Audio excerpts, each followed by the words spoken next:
ہم یہ کام خیر خواہی کے لیے کر رہے ہیں، اچھائی کے لیے کر رہے ہیں، لوگوں کی بھلائی کے لیے کر رہے ہیں، تو ہم کرتے رہیں، اس میں پریشان نہ ہو، اپنے دل کے اندر تنگی محسوس نہ کریں، اور دوسروں کی طرف سے ہمیں حوصلہ افزائی ہو یا نہ ہو اس کی طرف توجہ بھی دینے کی ضرورت نہیں ہے۔ جب کام ہم کر رہے ہیں اللہ کی نگاہ میں ہے، اللہ دیکھ رہا ہے، وہ اجر دینے والا ہے، بس اس کو راضی ہے تو ہمارا کام جو ہم نے کیا ہے وہ مقبول ہو گیا، اس کا ہمیں اجر ملنے والا ہے۔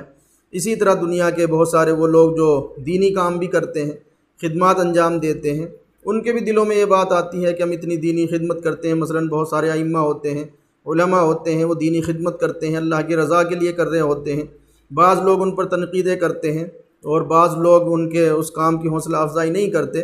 تو اس کو بھی آدمی اپنے دل کے اندر